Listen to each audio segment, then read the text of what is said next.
This podcast is not intended to provide any investment advice. The opinions expressed here by either the hosts or guests do not necessarily reflect the views of PSA, Collectors Holdings, or any of their affiliates. Any discussion of collectible values in the past or present is not a guarantee of future performance.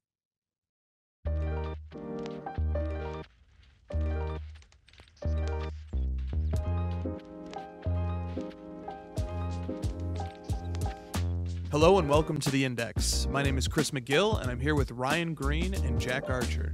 The Index discusses the hobby from the vantage point of price data and market trends provided by Card Ladder. Here's the rundown. First, we overview notable auction prices realized over the last month, and then we discuss market swings, both by player and by card. So Ryan, let's get started. Let's get started right away. We've got notable auctions to dive into. As we do every month, we're looking at August 2023. But Chris, we're going to take a little bit of a different approach this month, and you brought something really interesting here. So why don't you break it all down? This was a big month of auctions for big ticket items, but the variety here was really what stood out. Yeah, normally the audience only gets to hear about 2 or 3 notable auctions. Well, this time we're going to give you a 30,000 foot overview of 58. 58 different auctions broke the 6-figure threshold in the month of August. And relatedly, the month of August in the online secondary market for trading cards had a total aggregate sales volume of $217 million. You can see that on the industry tab in Card Ladder. Easily the largest month in total sales volume for the year of 2023. So let's look at these 58 cards that sold for over 100,000 in August. But instead of going card by card, I'm going to go decade by decade and break the 58 down that way. And then we can step back and see what trends or patterns might be present here. So first, there were 7 T206 cards that went in the 6-figure range. T206 cards are labeled or designated as between 1909 and 1911, so I just called them as T206. I didn't necessarily give them a decade, but everything from here on out will be a decade. So there were 5 cards from the 1910s that were in the 6 figures, 3 cards from the 1920s, 4 cards from the 1930s, 3 cards from the 1940s, 18 cards, 18, by far the most, were from the 1950s, and 8 of them were the 52 tops mantle. 0 cards from the 1960s, 2 cards from the 1970s, 4 cards from the 1980s, 3 of which were the 86 Fleer Michael Jordan, and the other was the 80 tops Ricky Henderson, PSA 10. There were 3 cards from the 1990s, 4 cards from the 2000s, 3 cards from the 2010s, and then 2 cards from the 2020s. What do you guys think about the representation across all the decades, minus the 60s? I don't know. The 60s wasn't really a prolific time for cards, as we know, but what do you think about the distribution of 6-figure sales across 120 years worth of sports card releases? Small sample size, but far more even than I expected. I really thought this was going to either weigh heavily vintage or heavily modern. It's pretty darn even outside of the 1950s. It really does show the importance of tops, the beginning of tops. 1952, one of the greatest designs, one of the greatest card sets of all time, the power of the mantle. Those are sort of my initial impressions going through these numbers with you, Chris. Yeah, and especially the heavy transaction of the 52 tops mantle. Um, not only how many copies sold, but how many copies sold in the 6-figure range. It really speaks to the power of that card. Chris, one trend that, going beyond the variety here, we're going to focus on one specific auction here from last month that really stood out to you. And it features an autograph element, but this is not ultra modern. And we'll dive in a little bit more to it, but let's break down the auction first. Yeah, so that sort of, as I was preparing notes for this, I was just taken aback by, in particular, how much I honestly felt like the results skewed towards vintage and pre-war cards. I mean, if you just zoom in on the 1990s through today, which is, 33-ish years, you have a total of 12 cards. 12 cards of the 58 are from the last 30 plus years. I don't have the data in front of me. To Jack's point, this is a small sample, but I bet if we were to go back and look at August of last year or August of 2 years ago, there would have been a heavier tilt towards six-figure cards from the last 33 years. So I found that interesting. I don't think that means necessarily that we have substantially fewer six-figure cards from the last 33 years, or that we have substantially more from the vintage and the pre-war categories. What I think it means is that there's more confidence in the market right now in selling and transacting vintage and pre-war cards. And there's less confidence that if somebody sends their card from the last 33, 34 years to market, there's less confidence that that card's going to do as well right now. That's kind of the read that I have on that. Part of that's just like an inventory situation too. Like there's not a lot of really great Jackie Robinson or Mickey Mantle cards out there. There's a lot of great Michael Jordan cards. So even if you're not buying the 86 Fleer rookie, there's tons of great 90s stuff. It's not entirely apples and oranges, but it's certainly not 1-to-1. And speaking of Jackie Robinson, something that made one of these sales even more rare, we'll talk about the trend here is autographs and in-person autographs and their rise in popularity, especially with vintage cards. Chris, let's talk about this sale in particular. Yes, so there is a burgeoning movement, a burgeoning appreciation for the time-honored tradition of having sports cards, memorabilia, note cards, index cards signed by great athletes. And in this case, we've got a terrific example of an in-person autograph on one of the most iconic rookie cards in the entire hobby. So on August 19th, for $588,000, a 1948 Leaf number 79 Jackie Robinson autograph, graded PSA DNA Authentic with an autograph grade of 8, sold. Now, some background information on this set before then we dive into the autographed element of it. This is taken from Cardboard Connection. Quote, 1948-49 Leaf baseball is significant because it was the first post-World War II set to feature color pictures on them. Virtually no sets were produced in the years previous due to wartime restrictions on ink, cardboard, and many supplies needed to make gum. As a result, the set features several key Hall of Fame rookie cards, and that obviously includes card number 79, which is Jackie Robinson's rookie. Now, this particular card, this card that went for just shy of $600,000, features an in-person autograph from Jackie Robinson on its front side. And the auction caption made sure to point out that the total population of this particular issue of a Jackie Robinson 48 Leaf with an in-person autograph on the front of it is a population of 4. There are 2 graded authentic, 1 graded 4, and 1 graded 7.5, as you can see on the PSA DNA population report.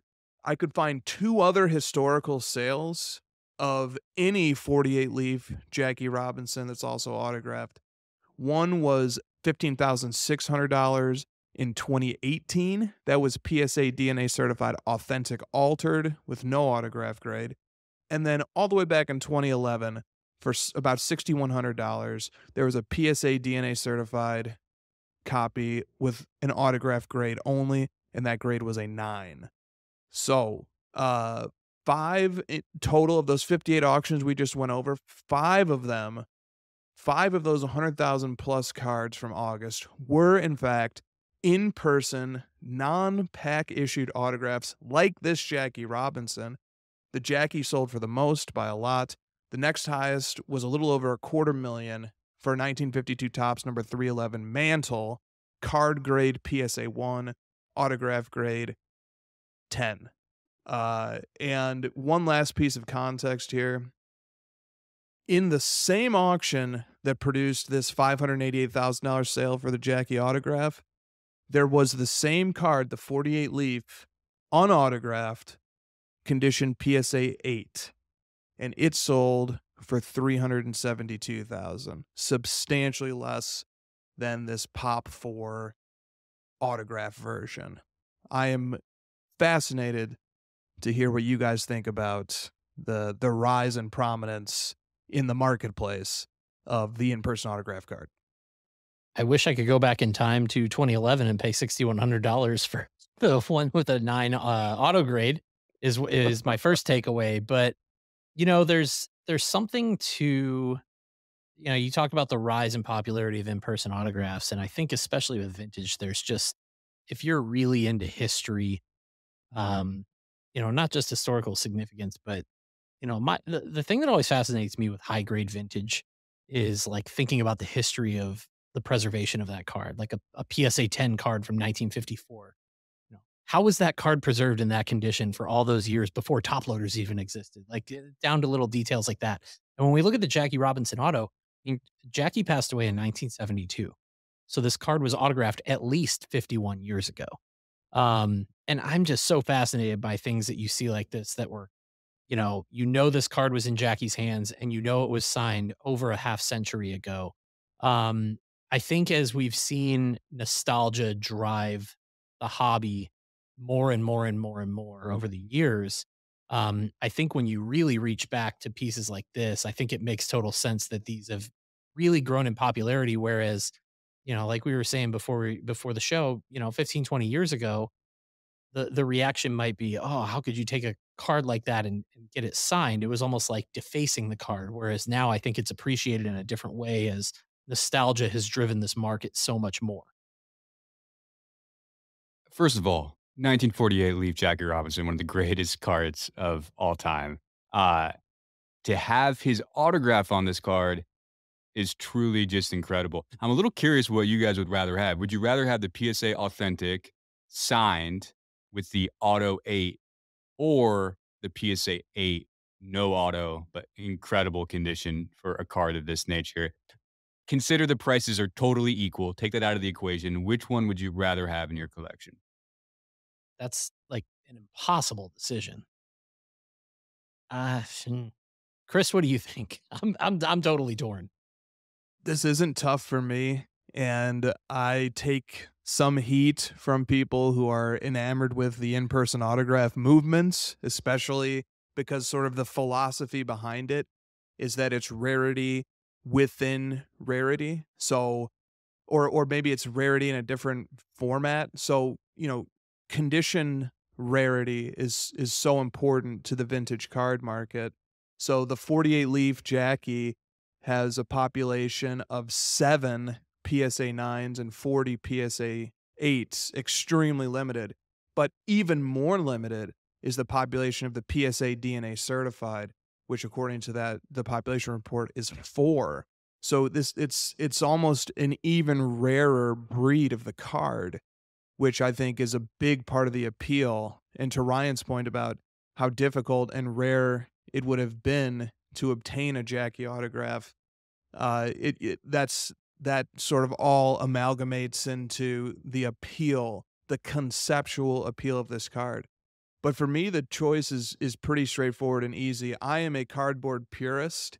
Even when it comes to pack issued, I prefer my cards to be free of memorabilia and autographs. That's a collecting preference of mine. So for me, I lean towards the PSA 8, but I say that understanding that number 1, the market is stronger for one of these Pop 4 in-person autograph cards.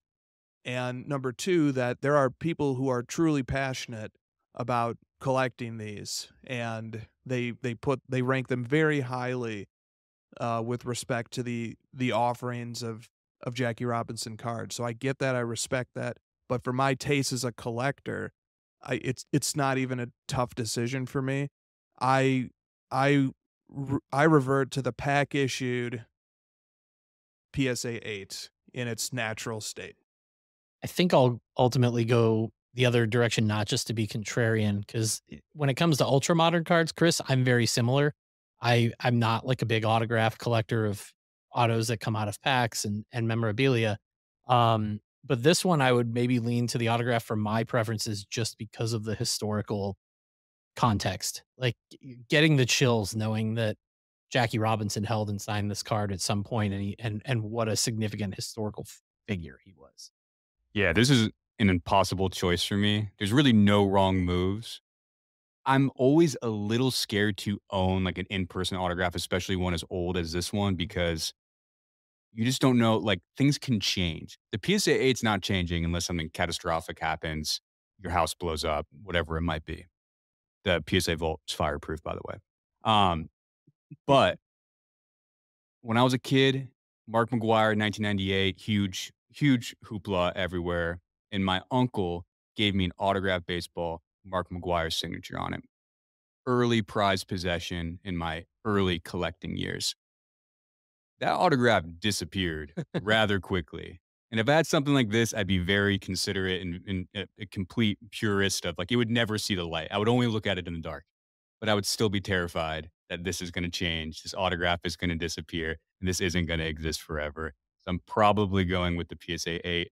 But if you're making this choice, you probably live a pretty good life. And I'm jealous of you. It's before we take a break, I'm curious. Let's talk about this same theory though, with because we're seeing a rise in popularity with it with modern and ultra modern cards, where you're seeing people hunting for autographs of current athletes on some high end cards. You whether it's like a gold refractor or something else pretty rare, adding an autograph to it, especially in products where there's so many autographs coming out of the product themselves. Where do you guys kind of sit on this? I It's funny because I don't have much interest in it. And then something like Kobe tragically passing away, I have immense interest in owning a really nice Kobe Bryant autograph card. Whether it was an in-person, whether it was pack pulled, just owning that feels like really, really special to me. But it makes me think that we're all kind of silly for not like chasing these things because, you know, like who knows what's going to happen to Yeah. some of these players. They're not going to be around forever. And a lot of the people that we collect are going to be like are true generational athletes. And I don't know. To me, like I collect Ichiro, right? Ichiro signs a lot. There are a lot of signed Ichiro 2001 tops with Pujols, his 2001 Bowman Chrome. They're all over eBay. You can find them like pretty easily. I don't like owning cards that are pretty like easy to own, Mhm. but those cards aren't going to be up there forever. And he's not always going to be signing as often as he is. So I don't know. Just kind of like I'm like a little bit of a head case about some of this stuff. We all are, and, the finer points about this, uh, even though it seems like splitting hairs, it really does fuel important decision-making processes that shape our market. And I probably could not be less of a fan of putting in-person autographs on ultra-modern cards. I understand the appeal of it more so for the vintage sector because the argument is that Jackie just has this 48 leaf and there's no parallels, there's no gold. You have stratification created by condition, and that has served very well to sort that market into a hierarchy of the most valuable down to the most attainable versions of the card. And then because of how limited the in-person autograph is on that card, that there's only 4 in the PSA DNA population report, that it's almost an extra tier of the card. I can relate to that argument. But when it comes to like taking a Zion Prism base and getting it autographed, I start to shy away from that immediately because number one, if you want rarity, if that's the object of putting the autograph on the card, Zion has plenty of rare cards issued in all of his products. extremely limited, short printed, or semi rare. I mean, take your pick, whatever level of rarity you'd like. There's probably a Zion card out there to match it. So we don't need to add additional rarity on top of what the manufacturers have already produced. And then, secondarily, I just don't like the aesthetic of it either. I think the manufacturers have done a tremendous job of, ever since autographing cards became a part of the pack issued product, of designing cards with the placement of the autograph in mind. So I think aesthetically, if I were to go for an autograph, I would go for a pack pulled one. But let me say this as my final remark on this. The hobby stirs an entrepreneurial spirit in people. And there is something undeniably exciting and thrilling and memorable and invigorating about tracking down one of your favorite players or just a great player and getting them to sign their rookie card and having that experience and doing. I've had that experience during Luka's rookie year when Christina and I lived in Los Angeles. We went to watch him at the Staples Center play against the Clippers, and we had him. We planned out our visit. We went to the right section of the stadium, and then we had him sign a card for us when he came out to do his warm-ups. It was a great experience. I remember it. I have the card. I had it slabbed by PSA. I love it. And there are people who even take it a step further and who do this, and then they get invigorated by the opportunity to add value to the card, and then they grade it and they take it to the market and stuff. So I don't want to rain on that parade because I get it. But for me personally, I feel pretty strongly that I'm just not interested in it as being a meaningful part of my collection. I think you've heard a lot of good examples here from the three of us in the last 20 minutes or so of your personal preferences and collect how you want to collect. There's value in that at the end of the day. I'm just flabbergasted I heard the name Zion Williamson. I'm a basketball junkie and a card junkie, and I don't think I've heard that name in legitimately like 6 months. Well, you're gonna hear some more names from the ultra modern era. We're gonna take a break. We're gonna come back and talk about rising and falling cards, plus player indexes with a football focus. As you know, we're in September now, and football season's here. We're all fired up, and that's gonna be our focus. So we're gonna take a quick break, and we will be right back here on the Index, August 2023. Hey guys, jumping back in here for a second because we are about to talk football cards, and there is no better time to drop mention of our September grading specials, which are available now in our online submission center at psacard.com. And you might pick up on a theme here. Get your best lineup ready here because kicking things off is our NFL special on all football cards manufactured between 2000 and 2023. During the month of September, you can send in your cards to grade at just $15.99 per card. Got autos that also need grading in those piles for the NFL special?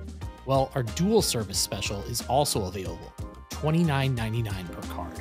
Those two specials are exclusive to our Collectors Club members, but 4 others that we've launched will not require membership. Those include our Express special for just $99.99 per card, Super Express at $199.99 per card, and then we round it out with our football ticket and football pack specials, both available for just $25.99 per item. So yeah, as you're getting your PC all lined up and in order here during the early portion of the NFL regular season, if you've got some raw gems just ready to be put in a PSA slab, we are making it as accessible as ever throughout the month of September. Visit psacard.com/specials to get full details on all 6 of these that I just blitzed through way too quickly. And if you're not yet a Collectors Club member, visit psacard.com/join to become one today. All right, we're back here. Index, August 2023 on the PSA Pod. And now we're going to get into rising and falling player and card indexes, player indexes and cards from last month. And there's a heavy football focus here, not just because football season just started, but August is a huge month for the transacting of football cards in anticipation of the new season. So, Chris, we're going to start with player indexes. Who was the biggest climber in August 2023? Yes, so a big climber that I'm not sure if this was the biggest climber in football, but his index has surged, is Jared Goff. So Goff, not necessarily a name that is on the tip of most tongues in the hobby, but his cards are undeniably on the upswing right now. So over the last month, Jared Goff's card letter index is up 118%. And a big factor in driving that uptick is his 2016 National Treasures RPA card number 101 in the grade of PSA 8, which the prior sale was $600 in December of last year. And then last week, it sold for a little over $2,000. So that jump was material. And just as a tidbit, the way the card ladder indexes work is they presume that a card's value is static until it sells again. So that card's value was presumed for the purposes of the index as being static at $600 until it finally realized another sale and jumped up to $2,010. So that's a big jump for the PSA 8. He's also had recent sales of the PSA 9 and the PSA 10, but those don't qualify for the index because it sells too infrequently to qualify for the index. The card must have sold at least once in the last 6 months and twice in the last year. So those won't even impact the index. But his PSA 8 RPA going from 600 to 2,000 definitely did. And that is our rising index for this week, Ryan. Not surprised. Lions are the hipster team right now. Mm-hmm. My man, the Sun God, is incredibly fun. And suddenly Jared Goff is likable. I'm like 3 hilarious Dan Campbell memes away from potentially buying some Lions cards. I get this. This makes total sense to me. No surprises. Yeah, same. And, you know, I give Goff a lot of credit because when he got traded to Detroit and the Rams made the move to bring Stafford in to go for it and win a Super Bowl, which they ultimately did, you kind of felt like Goff was being sent to football Siberia and we were probably never going to hear from him again. And kudos to him for, not just doing what he's done, but, for hobby purposes, doing enough to make himself collectible again. It's pretty cool. So, on the other side, Chris, who was falling last month? So down 37% in his card letter index is Saquon Barkley. And the primary card responsible for this 37% drop is also his National Treasures RPA, which for Barkley was from 2018, card number 169. That card in a grade of PSA 10 sold for $2,400 2 weeks ago, which is a respectable price for the NT RPA of a skills position player. Make no doubt about that. But it's also a significant drop off from the prior sale, which was $6,100 last November. So there's always been an appeal to me to skills position players as collectible and maybe less risky, perhaps, or cheaper and, not so much of a gamble as QBs can be. But I don't know if that's true anymore, at least not in the case of Saquon Barkley, who, his PSA 10 RPA, at least for now, is down big from where it was selling last year. Running backs are tough. Mm-hmm. And Saquon's not even he's not the shiny new toy anymore. We got Bijan, we got Gibbs. These dudes are electric. They hit that turbo button and it's incredible. Saquon Barkley is kind of like in like the Woody from Toy Story stage right now. We got some Buzz Lightyears running. Yeah, still, $2,400 is about $2,100 more than I would probably pay for this card personally. It just doesn't really interest me that much. Running backs are just like so scary. Active running backs, especially, so scary to collect. But that being said, if I had a really great LaDainian Tomlinson collection right now, I would be incredibly happy. Yeah. Do you almost, I'm curious what you guys think. Do you almost think, obviously a big topic in the offseason in the NFL was what was happening in the running back market where these guys are trying to get long-term deals with teams and the team, the franchises are basically not willing to commit long-term, for reasons such as it's a very turnover heavy position. It's viewed as very interchangeable in a lot of instances. Do you think collectors are kind of taking notice in that sense where, like you mentioned Tomlinson, it's almost like, yeah, you wait until the end of a running back's career to know if they're an all-time great and then you get into collecting them. Or, it seems like collectors are taking notice that, if these guys are going to be that interchangeable on the field, maybe it's not as appealing to collect them in real time while they're active. Yeah, I've got a theory on that actually. I think fantasy football has gotten so big that GMs are actually playing fantasy football now too. And then they're just plugging and playing these guys off the waiver wires and being like, wait, these guys get as many points as this guy? What are we doing? That's my theory. Most people collecting too do also play fantasy football, probably at the incredibly high correlation would be my guess. They're feeling the same way. Yeah. Yeah, no, those are the offseason discussion about the running backs and running backs who are holding out. You've still got the Jonathan Taylor saga that's ongoing. Plus, you throw in the possibility of a Le'Veon Bell style situation, Bell being one of the players that I PC, and sort of a great what if because of how dominant he was prior to the season that he sat out.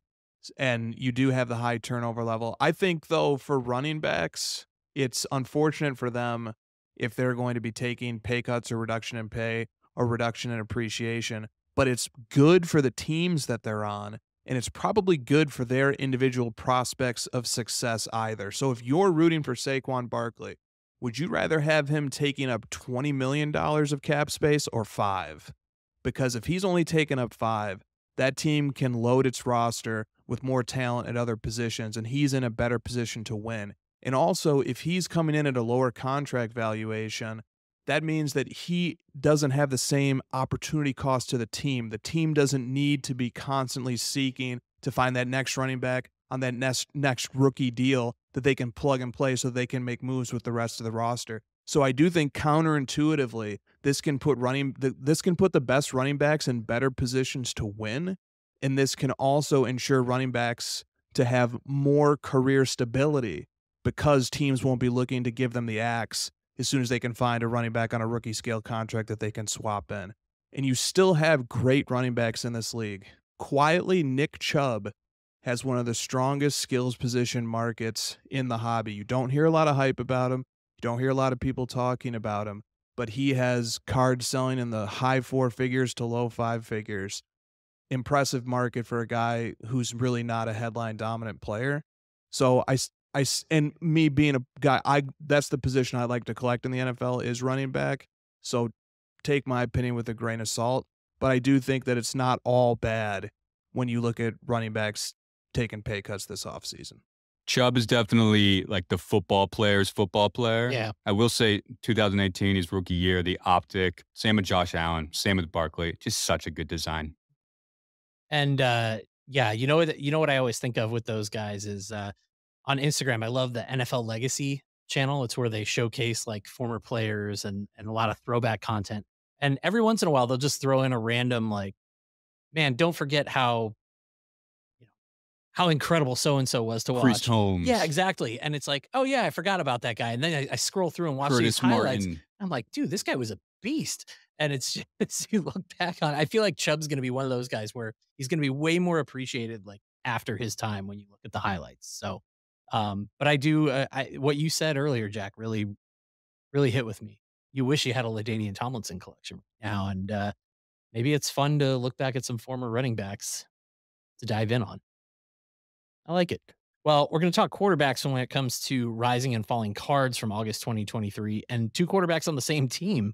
Oddly enough, Chris, take it away. Yeah, this is you could see this one coming from a mile away.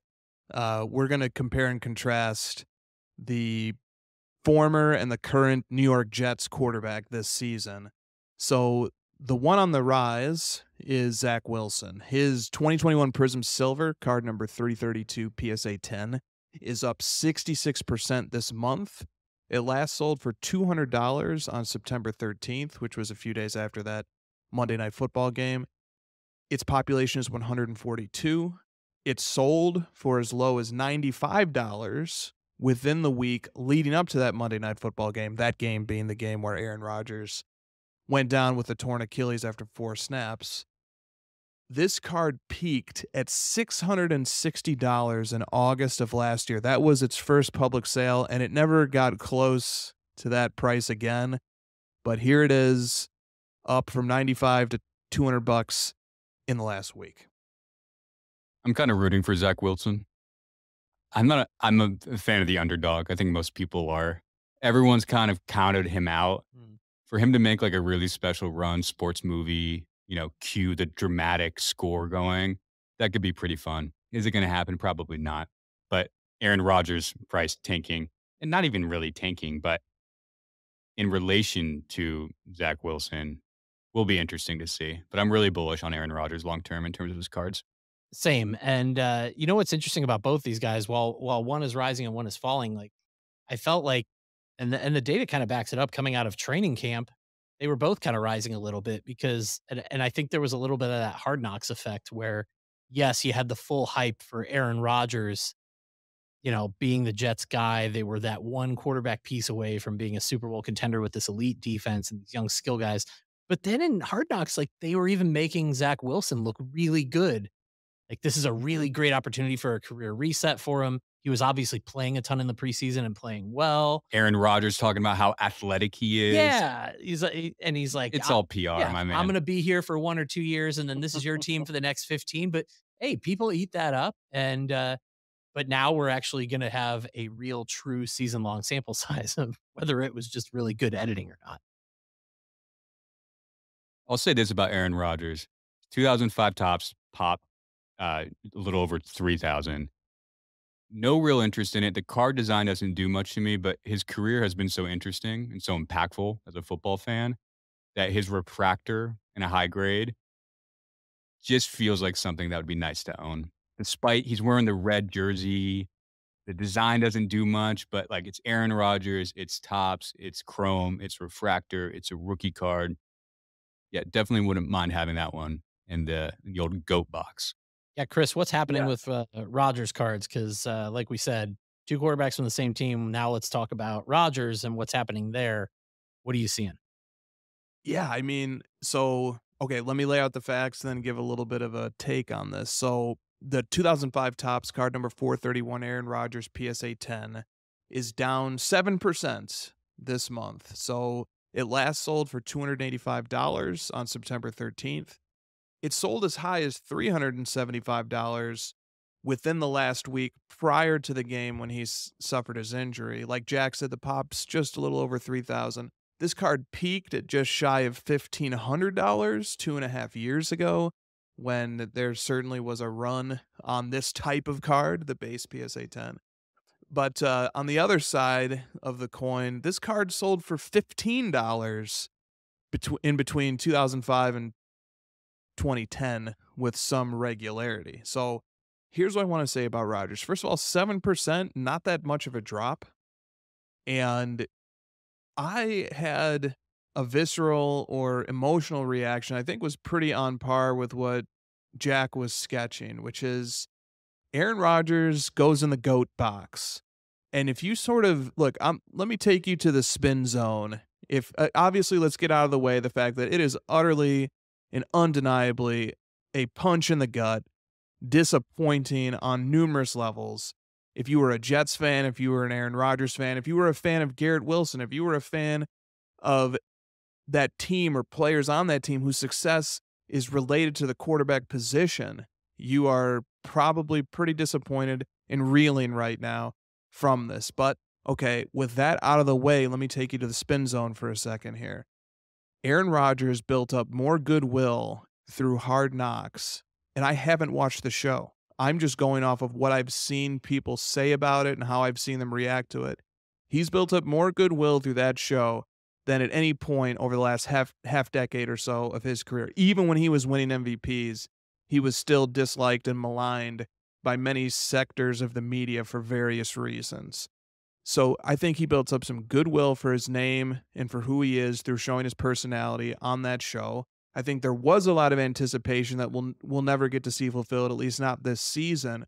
But there's also this safety in that he's still a 4-time MVP. He's still a Super Bowl champion. He's still one of the most decorated quarterbacks statistically and one of the most revered analytically that the sport has ever seen. And he's a human highlight reel when he was in his prime. What can you do? What does Rodgers lose by not playing this season? He lost the opportunity to add a little bit more to his legacy. That's it. This isn't like if Zach Wilson, to flip the coin, this isn't like if Zach Wilson tore his Achilles. If Zach Wilson tears his Achilles, you've really got nothing to hang your hat on at that point. You got to hope that he comes back and, so on and so forth. For Rodgers, it's all already there. One of the greatest careers at the quarterback position, and he just so happened to endear himself. And I think a lot of people sympathize with him now more than they ever have. I don't think this is anywhere near a worst case scenario for Rodgers' market. I wouldn't be surprised if it's pretty stable from here.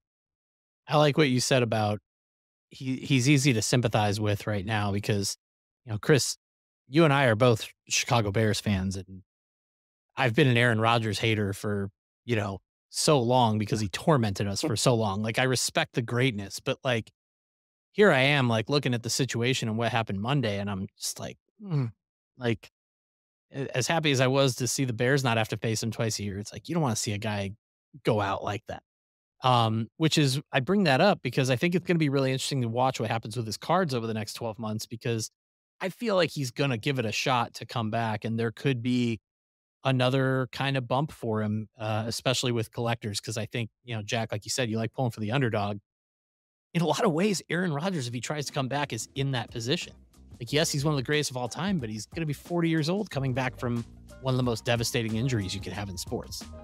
So it's really fascinating. And, there's going to be a lot more to track with football over the course of the season. But this was a really good way to kick it off. Well, this was a blast because we covered a little bit of everything. I love talking vintage and all the angles with that, with our auction recaps. And then, of course, we got some football in with the rising and falling player indexes. We're going to have a lot more next month. The NBA season's right around the corner, guys. Card-wise, I know you two can't wait. So we are just about there. This has been The Index. For Chris McGill, Jack Archer, I'm Ryan Green. We'll be back with more next time on the PSA Pod.